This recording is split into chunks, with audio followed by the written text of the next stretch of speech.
നമസ്കാരം, ലൂസ് ടോക്കിലേക്ക് സ്വാഗതം. നമസ്കാരം. എനിക്ക് തോന്നുന്നു നമ്മുടെ ഇലക്ഷന്റെ തിരക്ക് കഴിഞ്ഞെന്ന് തോന്നുന്നല്ലേ? തിരക്കല്ല, നോമിനേഷൻ കഴിഞ്ഞതെല്ലാം പരിശോധന കഴിഞ്ഞിരിക്കുന്നു. വിഡ്രാവൽ ഇന്നാണ്. ഇതിപ്പോ നമ്മുടെ തിരുവനന്തപുരം പ്രസ് ക്ലബ്ബിൽ രാധാകൃഷ്ണൻ മത്സരിക്കുന്നുണ്ടല്ലോ. അതെ, അദ്ദേഹത്തിനെതിരെ 6 അപരന്മാരുണ്ടെന്നാണ് അവസാനം കേട്ടത്. കേരള ചരിത്രത്തിൽ ആദ്യമായിട്ടായിരിക്കും ഒരു തദ്ദേശ സ്വയംഭരണ തെരഞ്ഞെടുപ്പിലെ ഒരു സ്വതന്ത്ര സ്ഥാനാർത്ഥിക്കെതിരെ 6 അപരന്മാരെ CPM അത്രമാത്രം ഭയപ്പെടുന്നത്. രാധാകൃഷ്ണൻ എന്ന് പറഞ്ഞാൽ പ്രസ് ക്ലബിന്റെ മുൻ പ്രസിഡന്റാണ്.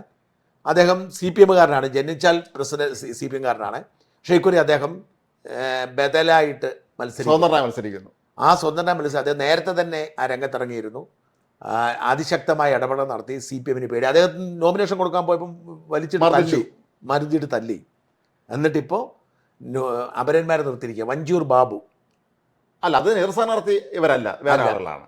അത് മർദ്ദിച്ചതാണ് വഞ്ചൂർ ബാബു. സ്ഥാനാർത്ഥി അല്ല. അല്ല. ഈ വാർഡിലല്ല. അത് വഞ്ചൂർ ബാബു വേറെ വാർഡിലെ സ്ഥാനാർത്ഥിയാണ്. ഞാനത്തെ ആ വാർഡിലെ അല്ല, അത് വേറെയാണ്. രണ്ട് വാർഡ്. ഇത് വഞ്ചൂർ, ഇത് കണ്ണമൂല വാർഡാണ്. തിരുവനന്തപുരം കോർപ്പറേഷന്റെ കാര്യത്തിൽ CPM വലിയ ആശങ്കയുണ്ട്. കാരണം ഇക്കുറി തിരുവനന്തപുരത്ത്, ടു ബി ഓണസ്റ്റ്, എല്ലാ പ്രേക്ഷകരുടെ അറിയിച്ചിലും ഇത്തവണ തിരുവനന്തപുരത്ത് BJPക്ക് വലിയ മുൻതൂക്കമുണ്ട്. അതൊരു യാഥാർത്ഥ്യമാണ്, സത്യമാണത്. BJPക്ക് ആവാം, ഒരുപക്ഷെ ഒറ്റയ്ക്ക് ഭൂരിപക്ഷം കിട്ടിയില്ലെങ്കിൽ പോലും BJPക്ക് ആവാം ഏറ്റവും കൂടുതൽ സീറ്റുകളുടെ സാധ്യത. ഇക്കുറി അത്ര കൃത്യമായ പ്രവർത്തനം നടക്കുന്നുണ്ട്. അതേസമയം അവർക്ക് പാലക്കാട് പോകാനുള്ള സാധ്യത ഉണ്ടെന്നാണ് പറയുന്നത്. അവരുടെ നില കയ്യിലിരിക്കുന്നത്. അവിടെ പ്രശ്നമാണല്ലോ അപ്പൊ ഈ പശ്ചാത്തലത്തിലാണ് നടക്കുന്നത്. പിന്നെ കണ്ണൂരിലെ നമ്മൾ പറഞ്ഞു, അവസ്ഥ നമ്മൾ കണ്ടല്ലോ. സ്വീകരിക്കുന്ന വിഷയം നമ്മൾ കണ്ടിരുന്നു. ജയിച്ച സ്ഥാനത്തുള്ള ഹാരമുണ്ട്, ചുവന്ന ഹാരമാണ് ആലോചിച്ച് ഭയപ്പെടുത്തി. അതായത് പരാതികൾ ഉണ്ടാക്കിയെടുത്ത് ആളുകളെ കളഞ്ഞിട്ട്. കഴിഞ്ഞ തവണ അങ്ങനെ തന്നെയായിരുന്നല്ലോ. ആന്തൂർ ഒറ്റയ്ക്കാണല്ലോ ഭരിക്കുന്നത്, ഏറെ സ്ഥാനാർത്ഥി ഇല്ല. അതാണ് ജനാധിപത്യം CPM. അത് വളരെ വിചിത്രമായി തോന്നുന്നു. അതിൽ ഇന്നലെ ഒരു നിത്യശ്രീ എന്ന് പറഞ്ഞൊരു പെൺകുട്ടിയുടെ ഒരു സംഭാഷണം പുറത്തു വന്നിരുന്നു. നമുക്ക് ശരിക്കും അവിശ്വസനീയമായിട്ട് തോന്നും ഈ കേരളത്തിൽ ഇങ്ങനെയൊക്കെ സംഭവിക്കുന്നു. പാർട്ടി ഗ്രാമങ്ങൾ എന്ന് പറയുന്നതിന് നമുക്കിപ്പോൾ വിശ്വസിക്കാൻ പറ്റുന്ന ഒരു ലോകമല്ലേ ശരിക്കും പറഞ്ഞത്. അവിടെ വേറെ ആർക്കും പ്രവേശനമില്ല, പോകാം, പക്ഷെ അവർ നിരീക്ഷണത്തിലായിരിക്കും.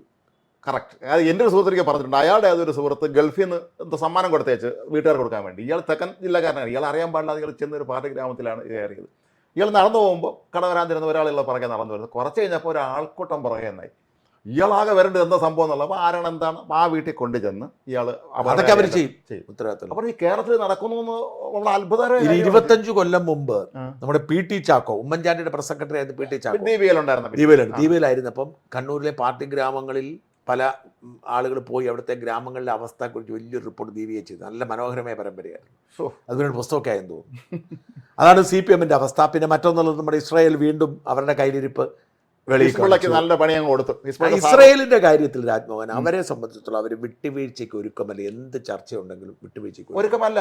കാരണം ഇപ്പോൾ ട്രംപ് പറഞ്ഞുകൊണ്ടിരിക്കുന്നത് ഈ മറ്റേ തുരങ്കത്തിനകത്തിരിക്കുന്ന 200ഓളം ഹമാസന്മാരുണ്ടല്ലോ, ഇവരെ അങ്ങ് പൊയ്ക്കോട്ടെ, അവരെ പൊയ്ക്കോട്ടെ എന്നാണ്. പക്ഷേ അവരിതുവരെ പോയിട്ട് അവിടെ ഇരിക്കുമല്ലേ. ഉണ്ട്, ഇടയ്ക്കിടയ്ക്ക് 4-5 പുറത്തിറങ്ങും. അപ്പോൾ മുകളിൽ മറ്റേ ഡ്രോൺ നിൽക്കുകയാണ് ഇസ്രായേലിൻ്റെ. അപ്പോൾ തന്നെ കമാൻഡ് കൊടുക്കും, വെടിവെച്ചാൽ കൊല്ലും അവരെല്ലാത്തിനും. അത് ശരി. അതാണ് അവിടെ ഇരിപ്പുണ്ട്. 200 ഇവർക്ക് ഇതിനകത്ത് ഇരുന്ന് മടുത്ത് വെളിയിറങ്ങാനും പറ്റുന്നില്ല. മടുക്കാൻ തിന്നാനൊന്നും കാണുന്നില്ല. തീർന്നതാണ്. മാത്രമല്ല ഈ ചില ഡെഡ് ബോഡി ഇന്നും കിട്ടാനുള്ളതൊക്കെ ഇതിനകത്ത് ഒളിച്ചു വെച്ചിരിക്കുമല്ലോ. എന്തായാലും ഇസ്രായേൽ ഹമാസിന്റെ ഏറ്റവും സൈനിക തലവനാണ്, ഏറ്റവും വലിയ തലവൻ ഖൊസാമി, അങ്ങനെ കണ്ടാലോ. കളഞ്ഞിരിക്കുന്നു. നമുക്ക് നമ്മുടെ വിഷയത്തിലേക്ക് വരാം. നമ്മുടെ വിഷയം മരുന്ന് മാഫിയാണ്. ശരിക്കും പറഞ്ഞാൽ ആ വാർത്ത വായിച്ച് ഞാൻ ഞെട്ടിപ്പോയി. ശരിക്കും പറഞ്ഞാൽ നമ്മളിത് ഏത് ലോകത്താണ് നമ്മൾ ജീവിക്കുന്നതെന്ന് തോന്നിപ്പോയി. നമ്മൾ എന്ത് ധൈര്യത്തിൽ നമ്മൾ മരുന്ന് വെച്ച് കഴിക്കും. ഇവിടെ ഈ മരുന്ന്, അതായത് ഇന്നത്തെ മനോരമയിൽ ഉല്ലാസിൻ്റെ വാർത്ത ഉണ്ടായിരുന്നു. മനോരമയിലെ വാർത്ത പറയുന്നത് കഴിഞ്ഞ വർഷം ഡ്രഗ്സ് കൺട്രോളർ വ്യാപകമായി നടത്തിയ പരിശോധന 5 ജില്ലകളിൽ നിന്ന് 5.5 കോടിയോളം രൂപയുടെ വ്യാജമരുന്ന്, കാലഹരണപ്പെട്ടതോ അല്ലെങ്കിൽ ഉപയോഗശൂന്യമായ മരുന്നുകൾ കണ്ടെത്തി എന്നുള്ളതാണ്. നമ്മൾ ഇതിനെ വളരെ സീരിയസ് ആയിട്ട് കാണേണ്ടതുണ്ട്. ഒന്ന്, 5 ജില്ലകളിലെ കണക്ക്, 9 ജില്ലയിലെ കണക്കില്ല. അതെ, 5 ആയിട്ടുള്ളൂ. 2, ഇവർ പറയുന്നത് ആകപ്പാട് ഈ ഡ്രഗ് ഇൻസ്പെക്ടർമാർ, അതായത് കൺട്രോളർമാരല്ല, ഈ ഫാർമസികളിൽ പോയി പരിശോധിക്കാൻ ചുമതലപ്പെടുത്തിയിരിക്കുന്ന ഡ്രഗ് ഇൻസ്പെക്ടർമാർ ആകപ്പാട് 50 പേരേ ഉള്ളൂ സംസ്ഥാനത്ത്. 2500 മെഡിക്കൽ സ്റ്റോർ ഉണ്ടെന്നാണ് കണക്കിലുണ്ട്. 2500 ആണെങ്കിൽ പോലും ഇവരെങ്ങനെ നോക്കുന്നു. 2500 അടുത്ത് പരിശോധിക്കാൻ 50 പേരേ ഉള്ളൂ. വർഷത്തിൽ ഒരു തവണ പോലും ഇവർക്ക് പോകാൻ പറ്റുന്ന തരത്തിൽ. 1. 2, ഇത്തരം ഇൻസ്പെക്ടർമാർ, ഫുഡ് ഇൻസ്പെക്ടർ ആയിക്കോട്ടെ, ഡ്രഗ് ഇൻസ്പെക്ടർ, ഇത്തരം ആളുകളെയൊക്കെ വളരെ എളുപ്പത്തിൽ സ്വാധീനിക്കാൻ കഴിയും എന്നുള്ള എല്ലാവരും ആണെന്നല്ല പറയുന്നത്. കാണും. ഞാൻ ഇന്നിപ്പോൾ നമ്മുടെ ഒരു ഇൻ്റർവ്യൂ എടുത്തു. അടുത്ത പോഡ്കാസ്റ്റ് എന്ന് പറയുന്നത് നാളെ സംപ്രേഷണം ചെയ്യും. ആർ ചന്ദ്രശേഖരൻ ഉണ്ടല്ലോ, INTUC. ആർ ചന്ദ്രശേഖരനെ പിണറായി വിജയൻ എന്തുകൊണ്ടാണ് സംരക്ഷിക്കുന്നതെന്നും ആ അഴിമതിയുടെ വിശദാംശം ഒരു മനോജ് കടകംപള്ളി എന്ന് പറഞ്ഞൊരു പയ്യനാണ്. അയാളാണല്ലോ ഈ കേസിനൊക്കെ പോയത്. അയാൾ ഇവിടെ നടന്ന ഒരാളാണ്. നമുക്ക് ഡെഡിക്കേഷൻ, ഒരു കശുവണ്ടി തൊഴിലാളിയുടെ മകനാണ്. അങ്ങനെ ഉണ്ട്. അപ്പോൾ ആ കശുവണ്ടി മേഖലയിൽ നടക്കുന്ന അഴിമതിയും തൊഴിലാളികളോട് കാണിക്കുന്ന വിവേചനത്തിനെതിരെ ഒറ്റയ്ക്ക്, അയാൾ കോൺഗ്രസ്സുകാരനാണ്, പക്ഷേ അയാൾക്ക് ഒരു കോൺഗ്രസിനൊരു പദവിയില്ല. കാരണം ഇയാൾ INTUCക്കെതിരാണ്, സർക്കാരിനെതിരാണ് എന്ന 2008 തുടങ്ങിയ ഫൈറ്റാണ്. ഇയാൾക്ക് സുപ്രീം കോടതി ഹൈക്കോടതിയും പോയി നടത്തിക്കൊണ്ടിരുന്ന ഫൈറ്റ്. ഞാൻ പറഞ്ഞു എത്ര കോടി രൂപയുടെ വാഗ്ദാനമോ ഇയാളെ, കാരണം ഇവന്മാർ അടിച്ചു മാറ്റിക്കുന്നത് 500 കോടി രൂപയാണ്. അപ്പോൾ അതിനകത്ത് 1 കോടി രൂപയെ കൊടുക്കാൻ അവർക്കൊരു നിസ്സാരമാണ്. അയാളെ സംരക്ഷിക്കാൻ വേണ്ടി സെക്രട്ടറി നിരാഹാരം നടത്തിയപ്പോൾ അവസാനം നാരങ്ങ നീര് കൊടുത്ത് പിണറായി വിജയനാണെന്നുള്ള നമ്മൾ ഓർക്കണം. പിണറായി വിജയനാണ് ഇയാളെ സംരക്ഷിക്കാൻ 3 തവണ 4 തവണ കോടതി പറഞ്ഞു, ഹൈക്കോടതി പറഞ്ഞു, എന്നിട്ടും കൊടുക്കുന്നില്ല. ഭയങ്കര അഴിമതിയാണ് വ്യക്തമായിട്ടും. അപ്പോൾ ഞാൻ പറഞ്ഞത് ഇത്തരത്തിലുള്ള മാഫിയകളുടെയൊക്കെ സ്വാധീനം ഉണ്ടാവുമ്പോഴും ഇതിനെ അതിജീവിക്കാൻ കഴിയുന്ന കുറച്ച് പേരെ കാണത്തുള്ളൂ, അപൂർവം ആളെ കാണുള്ളൂ. അദ്ദേഹത്തിൻ്റെ ഫൈറ്റിൽ പറയുന്നുണ്ട്. സോമസുന്ദരം എന്ന് പറഞ്ഞൊരു IAS ഓഫീസർ, ധനകാര്യ വകുപ്പിൻ്റെയും, അദ്ദേഹം മാത്രമായിരുന്നു സഹായിക്കാനുണ്ടായിരുന്നു. മലയാളി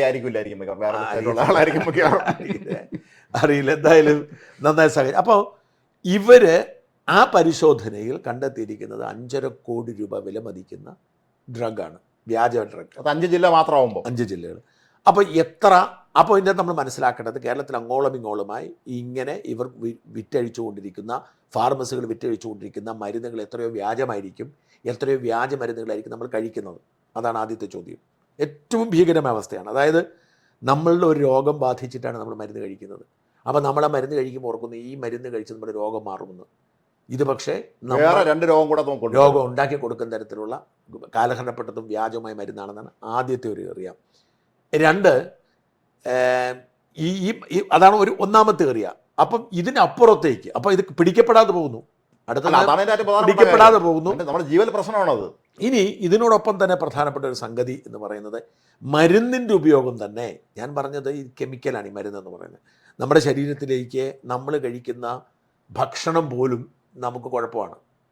നമുക്ക് മര്യാദയ്ക്ക് ഭക്ഷണം കഴിച്ചില്ലെങ്കിൽ നമുക്ക് ടോയ്ലറ്റിൽ പോകാൻ പറ്റാത്ത അവസ്ഥയാണുള്ളത്. അതാണ് നമ്മുടെ ശരിക്കും പറഞ്ഞാൽ ഈ ദൈവം മനുഷ്യനെ സൃഷ്ടിക്കുമ്പോൾ പ്രപഞ്ചത്തിൽ ഓരോ വ്യക്തികളെയും ഓരോ വസ്തുക്കളെയും സൃഷ്ടിക്കുമ്പോൾ അവർക്ക് സർവൈവ് ചെയ്യാനുള്ള എല്ലാ സംവിധാനവും ഒരുക്കി കൊടുത്തിട്ടുണ്ട്.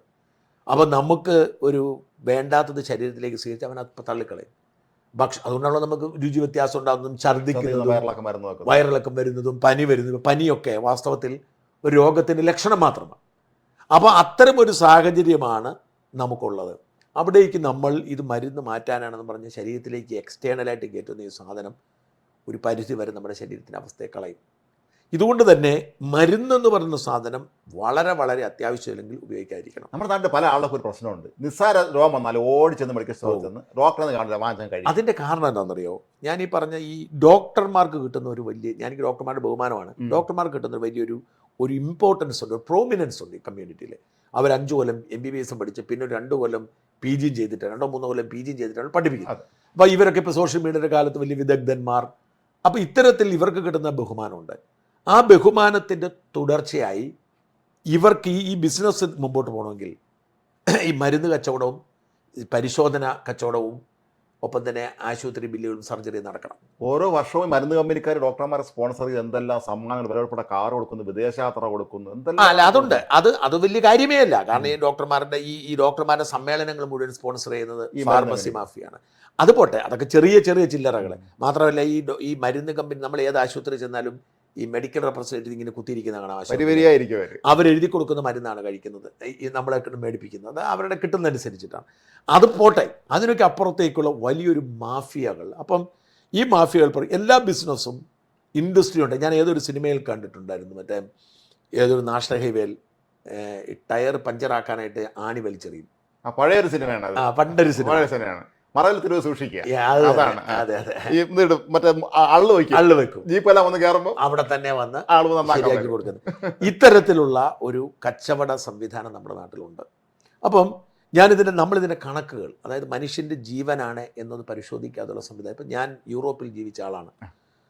എൻ്റെ മകൻ, അതിന് ദോഷങ്ങളുണ്ട് കേട്ടോ. എൻ്റെ മകന് ചുമ, പനി വരുന്നു. എത്രയായിട്ടും അവരതിന് മരുന്ന് തരത്തില്ല. പാരസെറ്റമോൾ മാത്രം തന്നു വിടുക ചെയ്യുന്നത്. പിന്നീട് ഒരു ഘട്ടം കഴിഞ്ഞ് ന്യൂമോണിയ ആയി കഴിഞ്ഞിട്ട് തന്നത്. അപ്പോൾ അവിടെ ഒന്നും ഒരിക്കലും നമുക്ക് ആൻറ്റിബയോട്ടിക്സ് അത്യാവശ്യമില്ല തരത്തില്ല.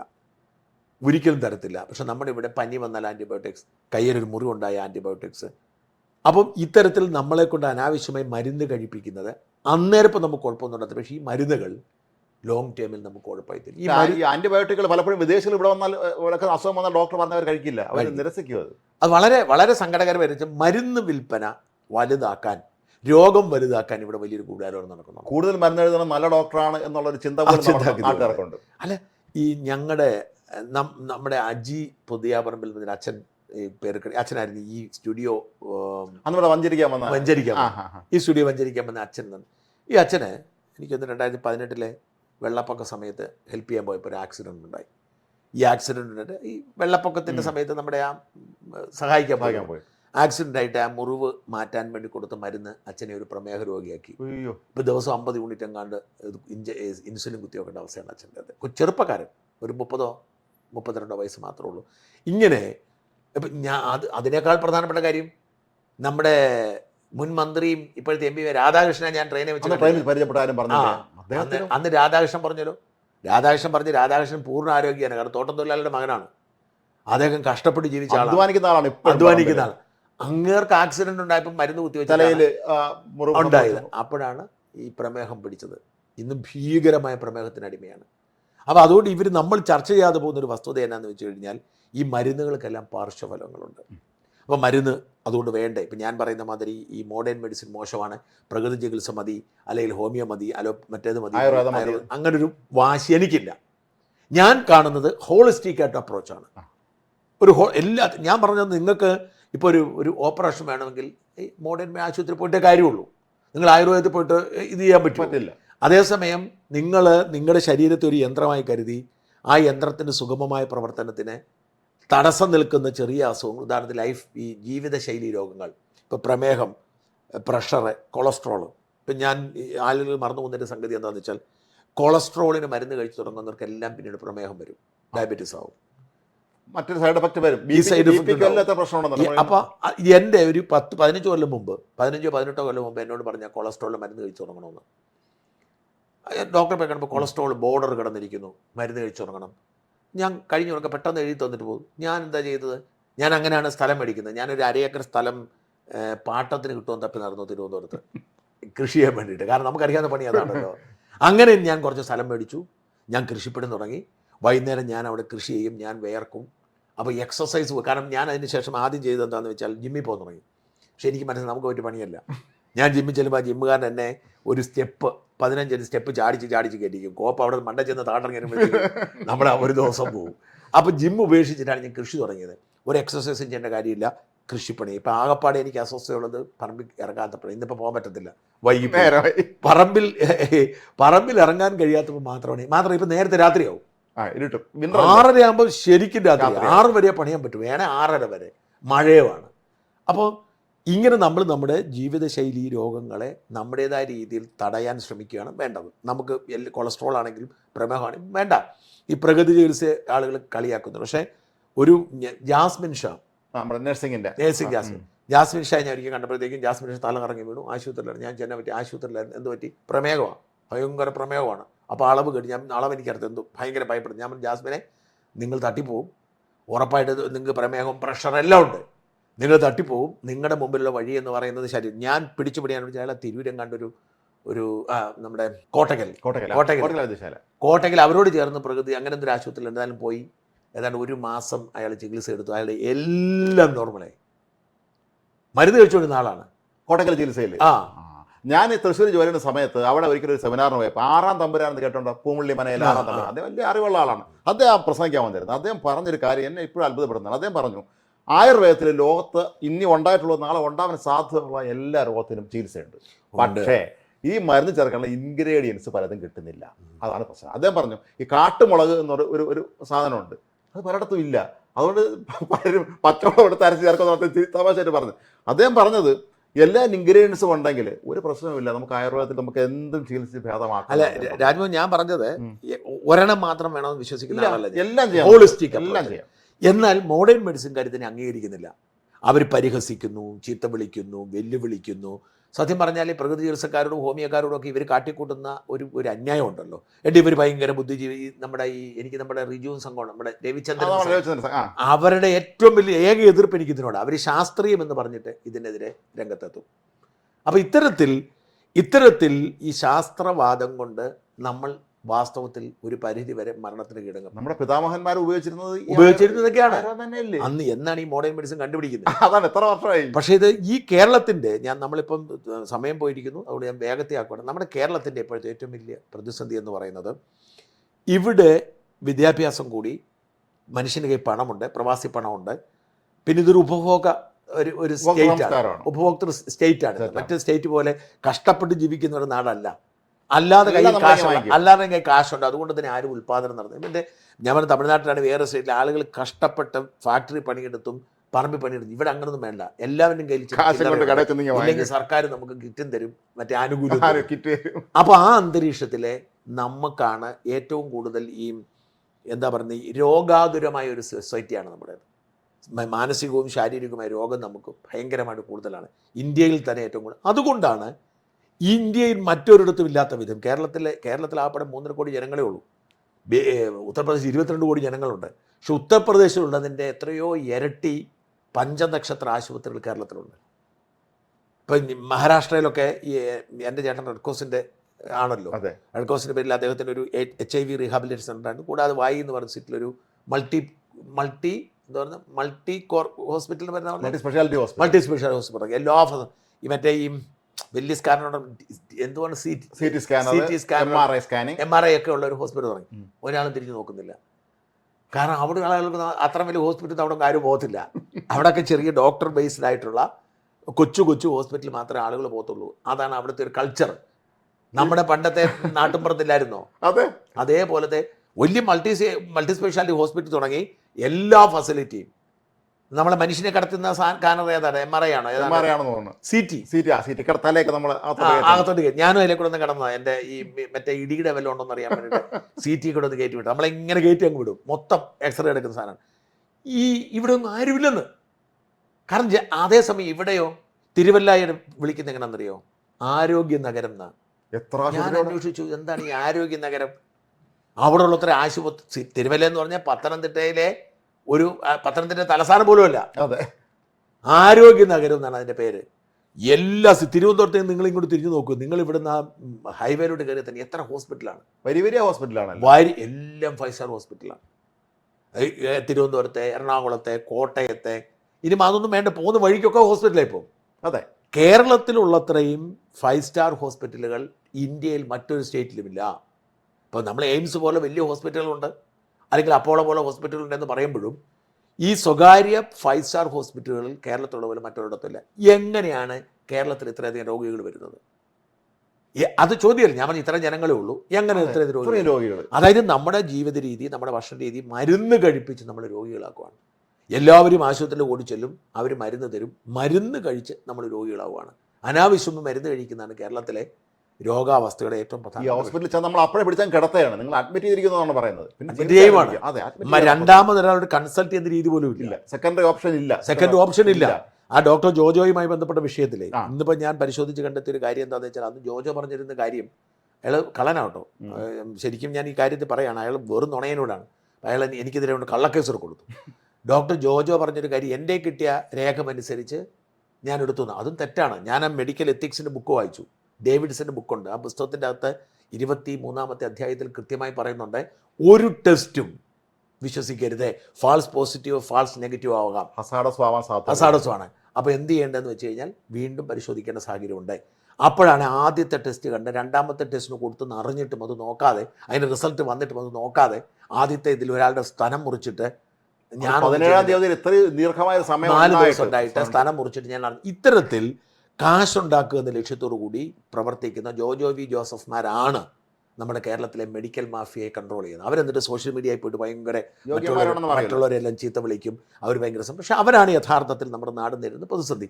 ഈ രാജ്മോഹൻ ശ്രദ്ധിക്കേണ്ട കാര്യം, നമ്മളിവിടെ ഗൗരവത്തോടെ കാണി ഈ പഞ്ചനക്ഷത്ര ആശുപത്രികളുടെ മേൽ എങ്ങനെയാണ് അമേരിക്കൻ ഭീമന്മാർക്ക് താല്പര്യം ഉണ്ടായത്. പ്രധാനപ്പെട്ട എല്ലാ ആശുപത്രികളും അവർ ഷെയർ എടുത്ത് വാങ്ങിക്കൊണ്ടിരിക്കുക. അതും അത്ഭുതമാണ് അത് ശരിക്കും. അതും രാജ്മോഹൻ തുക ബേബി മെമ്മോറിയൽ ഹോസ്പിറ്റലിൻ്റെ 70% ഷെയർ KKR എന്ന് പറയുന്ന അമേരിക്കൻ കമ്പനി വാങ്ങിയത് 2500 കോടി രൂപ മുടക്കിയാണ്. നമ്മൾ 1 കോടിയും 2 കോടിയും 2500 കോടി രൂപ ഒരു ഹോസ്പിറ്റലിൻ്റെ 70% ഷെയറിന് വേണ്ടിയിട്ട് ഒരു അമേരിക്കൻ കമ്പനിക്കാരനാണ്. ഈ അമേരിക്കൻ കമ്പനിക്ക് അവിടെ ഹോസ്പിറ്റലുണ്ട്, ഞാൻ അന്വേഷിച്ചു, ഇല്ല. അമേരിക്കയിലില്ല. കാരണം അമേരിക്കയിൽ അവരെ ആളുകൾ വളരെ പ്രൊട്ടക്റ്റീവാണ്. 2500 കോടി. 80% കിംസ് ആശുപത്രികളുടെ 80% വാങ്ങിയത് 3000 കോടിക്കാണ്. ബ്ലാക്ക് സ്റ്റോൺ 3000 കോടി. ഇത് ചെറിയ തുകയല്ല.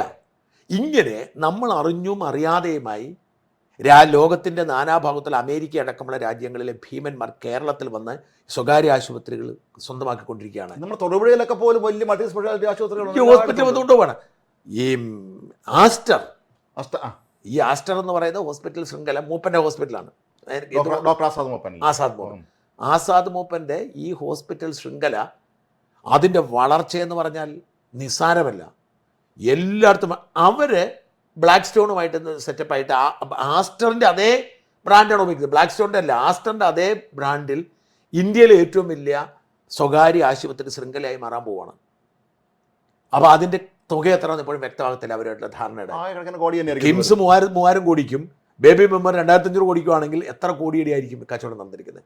അപ്പോൾ എങ്ങനെ ഈ അമേരിക്കൻ ഭീമന്മാർ ഇവിടെ വന്ന് വലിയ പഞ്ചനക്ഷത്ര ആശുപത്രികൾ സ്വന്തമാക്കി ഈ ആശുപത്രി ശൃംഖലകൾ വ്യാപിപ്പിച്ചു പോകുന്നത് ഇവിടുത്തെ നമ്മളെ പ്രതീക്ഷിച്ചാണ്. ഇവരുടെ കച്ചവടം ലാഭം ഇല്ലെങ്കിൽ ഒരിക്കലും അമേരിക്കൻ കമ്പനി ഇന്ത്യയിൽ ഇൻവെസ്റ്റ് ചെയ്യില്ല, ഒരിക്കലും വരത്തില്ല. അപ്പോൾ എന്താണ് അവർ പ്രതീക്ഷിക്കുന്നത്? നമ്മൾ ആശുപത്രികളുടെ മേൽ അമിതമായി ആശ്രയിച്ചുകൊണ്ടിരിക്കുന്നു. അപ്പോൾ അതുകൊണ്ട് എന്ത് സംഭവിക്കും? ഇവർ സോഷ്യൽ മീഡിയയിലും അവിടെയൊക്കെ പ്രചരണം നടത്തി നമ്മളെ രോഗികളാക്കും. രോഗികളാക്കാൻ എളുപ്പവഴി എന്താണ്? ചെല്ലുന്നവനെല്ലാം മരുന്ന് കൊടുക്കുക. കഴിക്കുന്ന മരുന്ന് ചിലപ്പം ഈ കണ്ടിരിക്കുന്ന അതിന് പഴയ മരുന്നാവാം, അല്ലെങ്കിൽ ഉപയോഗമില്ലാത്ത മരുന്നാവാം. ഈ മരുന്ന് കഴിക്കുന്നത് നമ്മൾ രോഗത്തിന് അടിമപ്പെടുന്നു. അങ്ങനെ നമുക്ക് പലതരത്തിലാണ്. ഒന്ന്, ആശുപത്രി ചികിത്സാ ഫീസ്. എത്ര ഫീസാണ് ഈടാക്കുന്നത്? ചെന്ന് കയറുമ്പോൾ 50,000 രൂപ രാജ്മോഹൻ ഒരു കിഡ്നി ട്രാൻസ്പ്ലാന്റേഷനൊക്കെ 10-12 ലക്ഷം രൂപയാണ് ഞങ്ങൾ ഈ ചാരിറ്റിയൊക്കെ നടത്തിക്കൊണ്ടിരിക്കുന്നത്. ഞാൻ അവസാനം പറഞ്ഞു കിഡ്നിക്ക് ആർക്കും കൊടുക്കാൻ. ഈ കിഡ്നി ഉമ്മാരും തന്നെ ഉടച്ച് കളഞ്ഞിട്ടാണ് പുതിയ കിഡ്നി ഉണ്ടാക്കി വെക്കുന്നത്. അത് എത്ര കാലം ഉണ്ടാകുന്ന അറിയത്തില്ല. അപ്പം ഈ കിഡ്നി ആണ് ഏറ്റവും കൂടുതൽ കേരളത്തിൽ ഏറ്റവും കൂടുതൽ രോഗികൾ കിഡ്നിയാണ്. കാരണം എന്ന് വെച്ചാൽ കിഡ്നി ഭക്ഷണ രീതിയുടെ ഭാഗം കൊണ്ട് കിഡ്നി അങ്ങ് പോവുകയാണ്. അപ്പോൾ 12 മെഡിക്കൽ കോളേജിൽ 1-2 ലക്ഷം രൂപയ്ക്ക് മുടക്കാവുന്നതാണ്. 15-16 ലക്ഷം രൂപയാണ് ഒരു കിഡ്നി ട്രാൻസ്പ്ലാന്റേഷൻ കാശ് വരുന്നത്. ഇനി രക്ഷപ്പെടാത്തവർക്കും ഇവർ ചികിത്സ നടത്തും. എൻ്റെ ഒരു കസിൻ തിരുവനന്തപുരത്ത് ഒരു ഹോസ്പിറ്റലിൽ അവർ കേസ് കൊടുക്കാത്തവരുടെ ഹോസ്പിറ്റൽ പേര് ഞാൻ പറയുന്നില്ല. ഒരിക്കലും ഞാനന്ന് പറഞ്ഞാണ് ഈ രോഗത്തിന് ചികിത്സയില്ല, ഞാൻ എൻ്റെ വിദഗ്ധോട് ചോദിച്ചു. പക്ഷെ അവർക്ക് പറ്റത്തില്ല. ജർമ്മനിയിൽ നിന്നോ സാധനം കൊണ്ടുവന്ന് ഓപ്പറേഷൻ നടത്തി കഴിഞ്ഞ് രക്ഷപ്പെടുമെന്ന് പറഞ്ഞു. 35 ലക്ഷം രൂപയാണ് മുടക്കിയത്.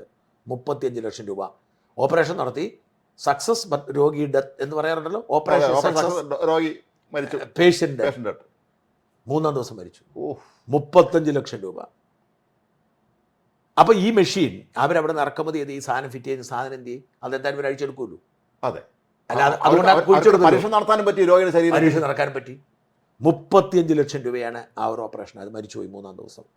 ഇത്തരത്തിൽ ഒരു വശത്ത് നടക്കുന്ന വലിയ തോതിൽ ആശുപത്രിയുടെ കോടികളുടെ കൊള്ള, മറുവശത്ത് ഈ ആശുപത്രിയിലേക്ക് വരുന്നത് ഞാൻ പണ്ടും പറയുന്നു. വർഷങ്ങൾ 25 കൊല്ലം മുമ്പ് SCT ആശുപത്രി നമ്മുടെ ഡോക്ടർ ഭരത്ചന്ദ്രൻ ആയിരുന്ന സമയത്ത് ഞാൻ ഒരിക്കൽ അദ്ദേഹത്തെ കാണാൻ ഒരാളോട് പോവുകയാണ്. മറ്റൊരു 20-25 കൊല്ലം മുമ്പാണ്. അന്ന് ബാങ്കിൽ നിന്ന് കോൾ വരുന്നു. ബാങ്കിൽ നിന്ന് കോൾ വന്നെന്തോ അന്ന് തുടങ്ങിയ സമയത്ത് അന്ന് അദ്ദേഹം പറയുന്നത് ഞാൻ കേട്ടോണ്ടിരിക്കുകയാണ്. ഞാൻ ഡോക്ടർമാർക്ക് ടാർഗറ്റ് കൊടുത്തിട്ടുണ്ട്.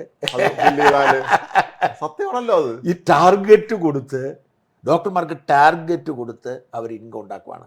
അതുകൊണ്ടാണ് 5, 6, 8, 10 ലക്ഷം ഡോക്ടർമാർക്ക് വരും. അങ്ങനെ ഹോസ്പിറ്റലിൻ്റെ ലാഭം ഒരു വശത്ത്, മാഫിയ, അത് ഈ മരുന്ന് മാഫിയ, വലിയ തോതിൽ മരുന്ന് പരിശോധനകൾ, ഇതെല്ലാം കൂടെ കൂടി നമ്മൾ വിചാരിക്കുന്നതിന് അപ്പുറത്തേക്കുള്ള ഒരു ഭയാനകമായ അന്തരീക്ഷമായി കേരളത്തിൽ ചികിത്സ മാറിയിരിക്കുകയാണ്. അതായത് അതേസമയം പറയും പൊതുജനാരോഗ്യ രംഗത്ത് നമ്മളാണ് അമേരിക്ക നമ്മളെ കണ്ട അസുഖപ്പെടുന്നത്, ചികിത്സയ്ക്ക് അമേരിക്കയിൽ പോയി. എൻ്റെ രാജ്മോഹൻ, നമ്മൾ വിചാരിക്കുന്ന മാതിരിയല്ല കേരളത്തിൻ്റെ അവസ്ഥ. അത് വെച്ചാൽ അതുപോലെ, അതായത് ഈ ലോകത്തിൻ്റെ നാനാഭാഗത്തു നിന്നും വലിയ വൻകിടക്കാരെല്ലാം കേരളത്തിലേക്ക് വന്ന് ഈ സ്വകാര്യ ആശുപത്രികൾ എല്ലാവരും തടിച്ചു കൊടുക്കും. അല്ല, എൻ്റെ അച്ഛനൊക്കെ പണ്ട് പറയുമായിരുന്നു, തിരുവനന്തപുരത്ത് മെഡിക്കൽ കോളേജിൻ്റെ പ്രതാപകാലത്ത് അച്ഛനൊക്കെ പറയും, ആർക്ക് എന്താ അസുഖം? Doctor pi, doctor MRS Menon, doctor Mathew Roy, doctor PKR Variyan, ഇവരൊക്കെ തൊട്ടാൽ മതി അസുഖം ഭേദമാകുമെന്നാണ്. ആളെല്ലാവരും അവരുടെ അടുത്ത് പോവുകയും അവർ ചികിത്സയ്ക്ക് ഒരു കുഴപ്പമില്ല, എല്ലാവരും പോവുകയും അന്ന് ഈ ഡോക്ടർ എന്ന് പറയുന്ന തൊഴിൽ ഒരു സേവനമായിരുന്നു. അപ്പം സർക്കാർ ആശുപത്രി ജോലി ചെയ്യാനായിരുന്നു ഡോക്ടർമാർക്ക് ആഗ്രഹം. അതെ. ഇന്ന് ഡോക്ടർമാർക്ക് താല്പര്യം സ്വകാര്യ ആശുപത്രിയില്ല. കാരണം സർക്കാർ ആശുപത്രി ജോലി ചെയ്യുന്നതിൻ്റെ 10 മടങ്ങ് ശമ്പളം സ്വകാര്യ ആശുപത്രി കിട്ടും. കൊല്ലത്തെ ഹോസ്പിറ്റലിൽ ഒരു ഡോക്ടറെ ഞാൻ വഴി വെച്ചപ്പോൾ അദ്ദേഹം പറഞ്ഞു, ഹാർട്ടിൻ്റെ ഏറ്റവും കൂടുതൽ ശസ്ത്രക്രിയ നടത്തുന്ന ഡോക്ടറാണ് കൊല്ലത്തെ, എന്താണ് മെഡിട്രീന ഡോക്ടറെ. ഞാൻ അദ്ദേഹത്തിൻ്റെ അതിൻ്റെ ഉടമയെ ഞാൻ കണ്ടപ്പോൾ അദ്ദേഹത്തിനോട് പറഞ്ഞു, ഞങ്ങൾ നേരിടുന്ന ഏറ്റവും വലിയ വെല്ലുവിളി എന്താണെന്ന് വെച്ചാൽ ഈ പിള്ളേരെയൊക്കെ നല്ല രീതിയൊക്കെ ഒന്ന് ട്രെയിൻ, ഡോക്ടർമാർ പഠിച്ചു കഴിഞ്ഞ് പിന്നെ അവരെയും കൊണ്ട് ഈ പറയുന്ന പുതിയ പിള്ളേരെ തന്നെ 3-4 ലക്ഷം രൂപയ്ക്ക് ആളുകൾ കൊണ്ടുപോകുന്നു ആശുപത്രികൾ. അതായത് ഈ ഹാർട്ടിൻ്റെ സ്പെഷ്യലിസ്റ്റായ കുഞ്ഞു പിള്ളേർ ഡോക്ടർമാരായി PG കഴിഞ്ഞുകൊണ്ട് ജോയിൻ ചെയ്താൽ 2ാം കൊല്ലം അവർക്ക് 4 ലക്ഷം ആണ്. ഈ അത്ര തരത്തിലേക്ക് ഈ മേഖല മാറിപ്പോയി. അപ്പോൾ അതിൻ്റെ സേവനം എന്ന് പറഞ്ഞ സാധനം മാറിപ്പോയി എന്നുള്ളതാണ് അവസ്ഥ. അപ്പോൾ ഇതിനു കൂടി ആവശ്യമില്ലാത്ത മരുന്ന് കൊടുക്കുന്നു. ഇതിൻ്റെ ഗുണം എന്താണെന്നറിയോ? ഈ ഏറ്റവും വലിയ ഗുണം എന്താ വെച്ചാൽ, മറ്റൊരു ഇൻഡസ്ട്രിക്കും ഇല്ലാത്തൊരു പ്രത്യേകത എന്താണെന്ന് വെച്ചാൽ, മരിച്ചുപോയി ഒരു രോഗി മരിച്ചുപോയി, ഇത് എങ്ങനെ മരിച്ചു എന്ന് നമുക്ക് ആർക്കും അറിയാൻ പറ്റത്തില്ല. അന്വേഷിക്കാൻ വരുന്ന സ്വന്തം ആൾക്കാർ വേണം. ഇപ്പം മരിച്ചതിനെ കണ്ടില്ലേ തിരുവനന്തപുരം മെഡിക്കൽ കോളേജിൽ? അല്ല, സർക്കാർ ആശുപത്രിയിൽ പിന്നെ ഭേദമാണ്. കാരണം എന്താ വെച്ചാൽ സർക്കാർ ആശുപത്രിയിൽ ഒരു മരണം സംഭവിച്ചാൽ അത് വാർത്തയാകും, വലിയ അന്വേഷണമാകും. സത്യത്തിൽ എനിക്ക് സർക്കാർ ആശുപത്രിയോട് സിമ്പതിയാണുള്ളത്. കാരണം അവർക്ക് താങ്ങാൻ കഴിയുന്നതിനപ്പുറത്ത് രോഗികളോടുണ്ട്, അവർക്ക് ചികിത്സിക്കാൻ കഴിയുന്നതിനപ്പുറത്തേക്കുള്ള എന്താ പറയുന്നത് ആ അവസ്ഥയാണുള്ളത്. കൈക്കൂലിയും പരിപാടിയൊക്കെ നമ്മൾ എതിരാണെങ്കിലും മാത്രമല്ല അതിനും കുഴപ്പമുണ്ട്. കാരണം അവർക്ക് ആവശ്യം ശമ്പളം കൊടുക്കുന്നില്ല ഈ സ്വകാര്യ ആശുപത്രി. അല്ലെ കുറവാണ്, കമ്പാരിറ്റീവ്ലി സ്വകാര്യ ആശുപത്രി കുറവാണ്. അപ്പോൾ അത് ഭയങ്കര വാർത്തയാണ്. പക്ഷേ സ്വകാര്യ ആശുപത്രിയിൽ അപ്പം തന്നെ അവർ ഫയൽ അങ്ങ് മുക്കും. ഇന്നലെ ഒരു വാർത്ത വന്നിരുന്നു, ഒരു സ്ത്രീ 2 തവണ സർജറി നടത്തി മരിച്ചു, കോഴഞ്ചേരി മുത്തൂറ്റ്. അല്ല, ഞാൻ പറഞ്ഞത് ഒരു സ്വകാര്യ ആശുപത്രിയിൽ മരിച്ചു പോകുന്നു. നിങ്ങൾ എവിടെയെങ്കിലും ഏതെങ്കിലും സ്വകാര്യ ആശുപത്രിക്കെതിരെ വാർത്തകൾ കാണാറുണ്ടോ? ഒന്ന്, പത്രങ്ങളാരും വാർത്ത കൊടുക്കത്തില്ല. 2, വാർത്ത കൊടുത്താൽ നമ്മൾ കൊടുത്തിട്ടുണ്ട്, നമുക്കെതിരെ ഒരു 4-5 സ്വകാര്യ ആശുപത്രിയിൽ കേസ് കൊടുക്കുന്നുണ്ട്. അത് വലിയ സുപ്രീം കോടതിയിലെ വക്കീലന്മാരെ, ഇപ്പോൾ ആസ്റ്ററിനെതിരെയൊക്കെ ആരെങ്കിലും വാർത്ത കൊടുത്താൽ സുപ്രീം കോടതിയിൽ നിന്നാണ് വക്കീലന്മാർ വന്ന് വാദിക്കുന്നത്.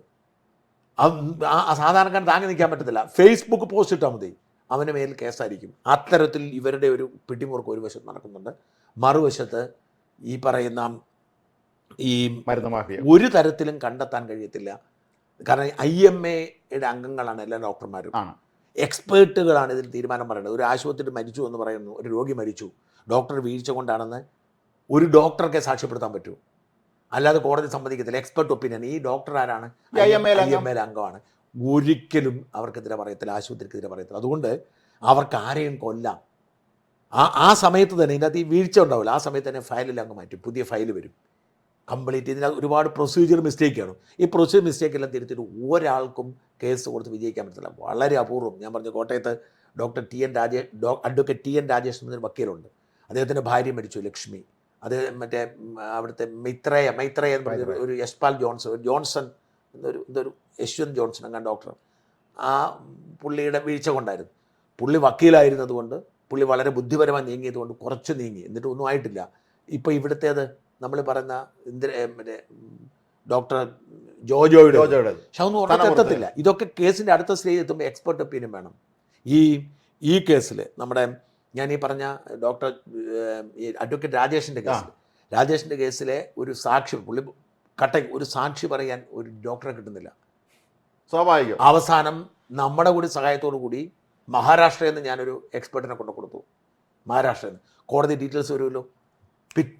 ഇതിൻ്റെ തലേ ദിവസം ഡോക്ടറെ തപ്പി ഇവിടുന്ന് ആളുകൾ അവിടെ ചെന്നു, മഹാരാഷ്ട്രയിൽ ചെന്നു. ഇതാണ് ഇവരുടെയൊക്കെ സ്വാധീനം എന്ന് പറയുന്നത്. അത്ര വലിയ മാഫിയാണ്.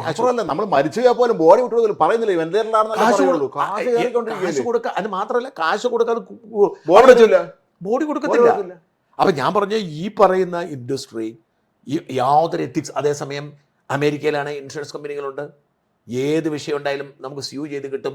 ബ്രിട്ടനിൽ സർക്കാരിൻ്റെ സംവിധാനമുണ്ട്, ആശുപത്രിയുടെ വീഴ്ചയാണെങ്കിൽ നഷ്ടപരിഹാരം കിട്ടും. ഇവിടെ 1 രൂപ നഷ്ടപരിഹാരം കിട്ടത്തില്ല. ഇവിടെ അക്ഷരാർത്ഥത്തിൽ ആളെ വെള്ളം കുടിപ്പിക്കുന്നൊരു സമ്പ്രദായമായി മാറിയിരിക്കും. എന്തായാലും ഭയപ്പെടുത്തുന്ന അവസ്ഥയിലേക്ക് നമ്മുടെ മരുന്ന് മാഫിയ കൈകടത്തിക്കൊണ്ടിരിക്കുന്നു. അതിൻ്റെ ഒരു ഞെട്ടിക്കുന്ന ഉദാഹരണമാണ് ഇപ്പോൾ പുറത്തു വന്നിരിക്കുന്നത്. ഇതിനുള്ളൊരു വഴി എന്ന് പറയുന്നത് നമ്മൾ സ്വയം 2-3 കാര്യങ്ങൾ ചെയ്യുക. ഒന്ന്, നമുക്കൊരു രോഗം എവിടെയെങ്കിലും ഡയഗ്നോസിസ് ചെയ്താൽ അത് ആദ്യം വിശ്വസിക്കാതിരിക്കുക, മറ്റൊരു ലാബിൽ കൂടി പരിശോധിക്കുക, മറ്റൊരു ഡോക്ടറെ കൂടി കാണുക. അങ്ങനെ 2-3 തവണ കൺസൾട്ട് ചെയ്തിട്ട് ചികിത്സയ്ക്ക് പോകാവൂ. ഒന്നാമത്തെ കാര്യം. രണ്ടാമത്തെ, അത് മാത്രമല്ല, റെപ്യൂട്ടേഷൻ നോക്കണം. നമ്മൾ ഈ വെറുതെ അവിടെ ഇവിടെ പോയി ചെയ്തിട്ട് കാര്യമില്ല. മൂന്നാമത്തെ കാര്യം, അനാവശ്യ ചികിത്സ ഒഴിവാക്കുക. പ്രത്യേകിച്ച് പനി വരുന്നാൽ 3 ദിവസം കാത്തിരിക്കുക.